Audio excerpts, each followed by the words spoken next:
අපේ කලරිමීටර් එක මෙන්න මේ වගේ බොක්ස් එක තමයි එන්නේ. ඔයාලට මේ වගේ අරන් යන්න පුළුවන් විදිහට පැකින් එක තමයි එන්නේ. ඉතින් අපි මේක මේ අන්බොක්ස් කරලා බලමු කොහොමද තියෙන්නේ කියලා.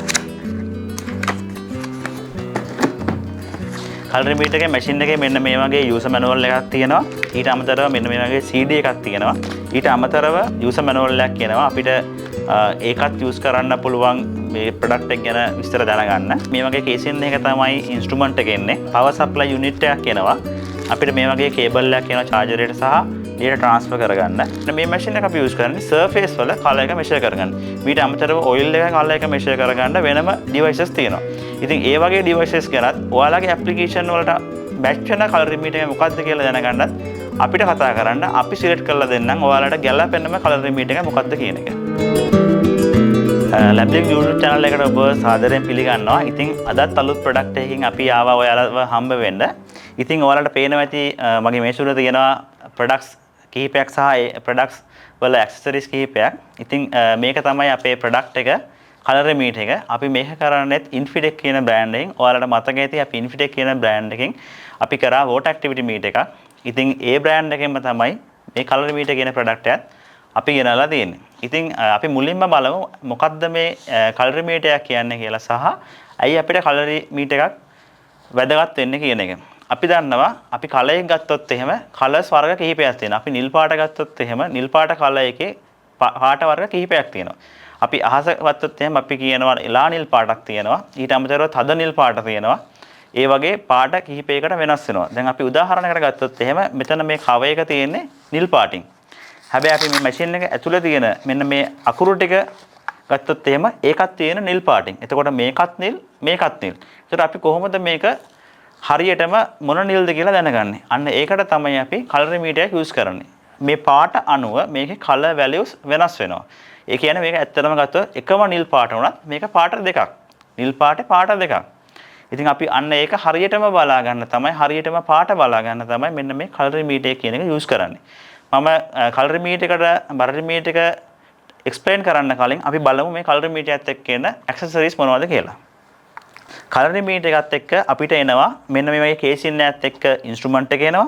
ඊට අමතරව මෙන්න මේ වගේ යූසර් මැනුවල් එකක් එනවා. ඊට අමතරව අපිට කැලිබ්‍රේෂන් එක කරගන්න බ්ලැක් කැලිබ්‍රේෂන් සහ වයිට් කැලිබ්‍රේෂන් එක කරගන්න මෙන්න මේ වගේ ඩිස් එකක් එනවා.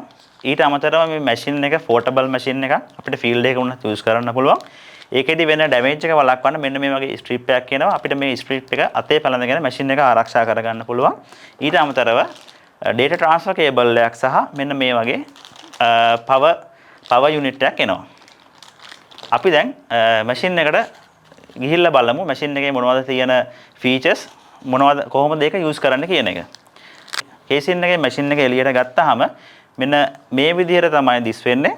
මෙන්න මෙතන තියෙනවා power on off switch එක. මෙතන 0 1 කියලා ගහලා තියෙනවා. අපිට power එක on කරන්න අපි 1 කියන පැත්තට මේක push කරනවා. එතකොට මැෂින් එක මේ විදිහට on වෙනවා.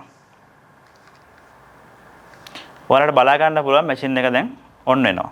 ඊට අමතරව මෙතන බටන්ස් කිහිපයක් එනවා. අපිට move කරන්න මෙතන බටන්ස් දෙකක් එනවා. menu option එකට යන්න මෙතන බටන් එකක් එනවා. ඊට අමතරව sample readings වලට සහ standard readings බලා ගන්න අපිට මෙතන keys කිහිපයක් එනවා. ඊට අමතරව මෙන්න මේ වගේ rubber cover එකක් තියෙනවා. ඒක තියෙන්නේ aperture එක cover කරන්න dust එකෙන් ආරක්ෂා කරගන්න. ඉතින් අපි measurements කරන්න කලින් machine එක use කරන්න කලින් මෙන්න මේ rubber cover එක අයින් කරගන්න ඕනේ. එතකොට ඔයාලට පේනවා මෙතනින් aperture එක වලට බලා ගන්න පුළුවන්. හරි. දැන් මැෂින් එක ඔන් වෙලා තියෙන්නේ. අපි මැෂින් එක යූස් කරන්න කලින් මේකේ කැලිබ්‍රේෂන් එක කරගන්න ඕනේ. අපි කැලිබ්‍රේෂන් එක කරගන්න මෙන්න මේකේ මෙනු ඔප්ෂන් එකට යන්න ඕනේ. මෙන්න මේ මැද තියෙන බටන් එක ප්‍රෙස් කරලා අපි මේකේ මෙනු ඔප්ෂන් එකට යනවා. ඔයාලට පේනවා ඇති මෙතන මෙනු ඔප්ෂන් එක මෙනු එක පේනවා. මෙතන තියෙනවා කැලිබ්‍රේෂන් කියන එක. අපි එතනට කැලිබ්‍රේෂන් එකට මූව් වෙන මෙන්න මේ කීස් යූස් කරනවා. මෙන්න මේ ඩවුන් කී එක යූස් කරාම මෙන්න මේ කැලිබ්‍රේෂන් එකට ඒක මූව් වෙනවා. ඊළඟට කැලිබ්‍රේෂන් එක කන්ෆර්ම් කරාම මෙතන අපිට එනවා white calibration සහ black calibration කියලා. අපිට white calibration එක කරගන්න මෙන්න මේ disk එක use කරන්න ඕනේ. අපි ඒක එළියට අරගමු.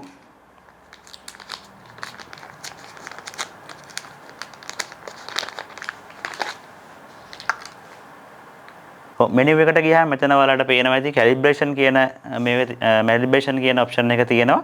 අපිට මේ ඩවුන් කී එක යූස් කරලා පුළුවන් කැලිබ්‍රේෂන් එකට යන්න.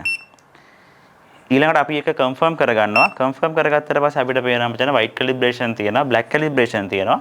මෙන්න මේ disk එක යූස් කරලා අපිට පුළුවන් white calibration එක කරගන්න. ඊට අමතරව අපිට එයා එකේ black calibration එක කරගන්න පුළුවන්. අපි ඊළඟට යන්න ඕනේ. අපි ආය මෙනු එකට ගිහිල්ලා අපිට ස්ටෑන්ඩඩ් රීඩින්ග්ස් වලට යන්න පුළුවන්. අපිට පුළුවන් මෙන්න මේ වගේ සාම්පල් එකක් තියෙනවා නම් මේක black හෝ මේ වගේ blue වගේ සාම්පල් එකක් තියෙනවා නම් අපිට පුළුවන් මෙන්න මේ ස්ටෑන්ඩඩ් ඔප්ෂන් එකේදී මේකේ කලර් එක අපිට ස්ටෑන්ඩඩ් එකක් විදිහට ෆීඩ් කරන්න. අපි උදාහරණයක් විදිහට අපි එකක් කරලා බලමු. අපි ස්ටෑන්ඩඩ් එක ෆීඩ් කරමු මේ විදිහට. හරි. ඔයාලට දැන් මෙතන පේනවා LAB values ටික මෙන්න මේ පාටට අදාළව ස්ටෑන්ඩඩ් එකක් විදිහට මෙතන values ටික දීලා තියෙනවා. LAB values කොච්චරද කියලා. ඊට අමතරව මෙන්න මේ color chart එකෙන් පෙන්නලා තියෙනවා මේ color එක පිහිටලා තියෙන්නේ මොන කොටසද කියන එක. ඊළඟට අපිට පුළුවන් sample measurements වලට යන්න. මෙන්න මේ බටන් එක press කරලා අපිට පුළුවන් sample measurements වලට යන්න. sample measurements වලදී ඔයාලට පේනවා මෙතන option දෙකක් දීලා තියෙනවා. එතකොට මෙන්න මේ පැත්තෙන් පෙන්නනවා අපිට ඊළඟට අපි මෙෂර් කරන සාම්පල් එකේ වැලියුස් ටික කොච්චරද කියන එක. ඊට අමතරව අපි මුලින්ම ෆීඩ් කරපු ස්ටෑන්ඩඩ් සාම්පල් එකත් එක්ක තියෙන ඩිෆරන්ස් එක කොච්චරද කියන එක මේ පැත්තෙන් පෙන්නනවා. අපි බලමු අලුත් සාම්පල් එකක් ෆීඩ් කරලා මේකට. උදාහරණයක් විදිහට අපි මේකේ තියෙන නිල් පාට අපි මැෂින් එකට ෆීඩ් කරමු කලර් එක මෙෂර් කරන්න.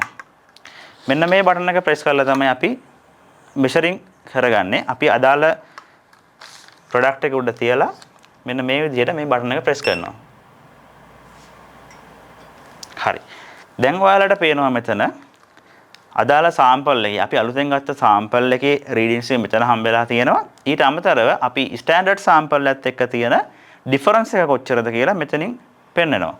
එතකොට අපිට බලා ගන්න පුළුවන් අපි ෆීඩ් කරපු ස්ටෑන්ඩඩ් සාම්පල් එකේ කොච්චර වේරියේෂන් එකක් තියෙනවද කියන එක. ඒක ප්ලස් මයිනස් විදිහට අපිට මෙතනින් බලා ගන්න පුළුවන්. ඉතින් ඔය විදිහට ඔයාලගේ මොනවා හරි ප්‍රොඩක්ට්ස් තියෙනවා අපි හිතමු රබර් වගේ ප්‍රොඩක්ට්ස් හදනවා නම් රබර් ග්ලව්ස් වගේ ඒ වගේ ප්‍රොඩක්ට්ස් වලදී අපි දන්නවා කලර් කියන එක හරියම වැදගත්. බැජ් වයිස් කලර් එක වෙනස් වුණොත් එහෙම අපිට මේ ප්‍රොඩක්ෂන් එක කන්ටිනියස්ලි කරගෙන යන්න බැරි වෙනවා. ඉතින් මෙන්න මේ වගේ කලර් මීටරයක් යූස් කරලා ඒ වගේ ප්‍රොඩක්ට්ස් වල සර්ෆේස් කලර් එක මේන්ටේන් කරන්න අපිට මේ වගේ කලර් මීටරයක් යූස් කරන්න පුළුවන්. මේකේ තියෙන වාසිය තමයි අපිට හරියටම මැච් වෙන කලර් එක තියෙන සාම්පල් එකක් ස්ටෑන්ඩඩ් එක විදිහට ෆීඩ් කරන්න පුළුවන් සහ ඒකේ ඩිෆරන්ස් එක කොච්චරද කියලා බලා ගන්න පුළුවන්. ඒ අනුව අපිට අනෙකුත් ඇඩ්ජස්ට්මන්ට් කරගන්න පුළුවන්. මීට අමතරව මේ ප්‍රොඩක්ට් එකට අමතරව අපිට කලර් මීටර්ස් වර්ග කිහිපයක්ම තියෙනවා. මේක යූස් කරන්නේ මේ මැෂින් එක අපි යූස් කරන්නේ සර්ෆේස් වල කලර් එක මෙෂර් කරගන්න. මීට අමතරව ඔයිල් එක කලර් එක මෙෂර් කරගන්න වෙනම ඩිවයිසස් තියෙනවා.